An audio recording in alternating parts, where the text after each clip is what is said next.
গুরুত্ব আপনাকে আপনাকে যদি গুরুত্ব না দেয়, এই গুরুত্ব না পেলে আপনি দূরত্বটা বাড়িয়ে দিন। আত্মসম্মান হারিয়ে কেউ কখনো ভালো থাকতে পারেনি। আত্মসম্মান হারিয়ে কেউ কখনো ভালো থাকতে পারেনি, আপনিও পারবেন না। তাই ভুল জায়গায় আত্মসম্মান হারিয়ে হীনমন্যতায় ভুগবেন না। অসম্মানের জায়গায় নিজেকে রেখে সহজলভ্য করবেন না। যেখানে আপনাকে অসম্মান করা হয় সেখানে রেখে আপনি নিজেকে আর সহজলভ্য করবেন না।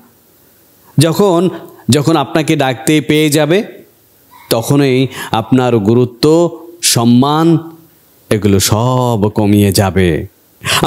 আমরা হাতের কাছে, হাতের নাগালে যেই জিনিসটা পাই সেই জিনিসটাকে আমরা খুব কমই গুরুত্ব দেই।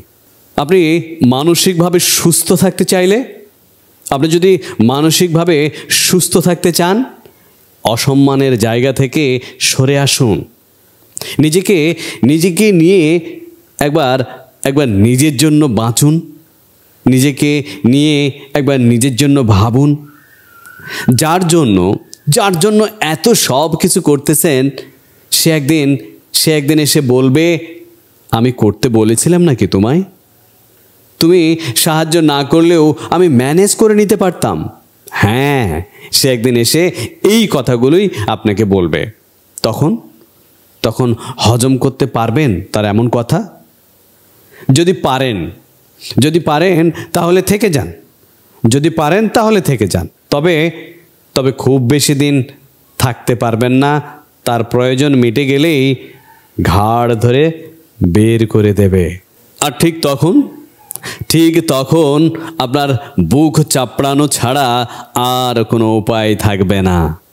বুক চাপড়াতে আর সহ্য করতে না পেরে নিজের মৃত্যু কামনা করবেন। সুতরাং যত তাড়াতাড়ি পারেন নিজের জন্য বাঁচতে শিখবেন, ততই আপনার জন্য মঙ্গল হবে। যত তাড়াতাড়ি পারুন যেই জায়গায় আপনাকে অসম্মান করা হয় সেই জায়গাটা, সেই স্থানটা আপনি ছেড়ে চলে আসুন।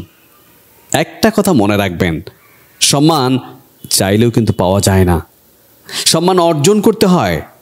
ভুল জায়গা থেকে নিজের সম্মানটা হারাবেন না।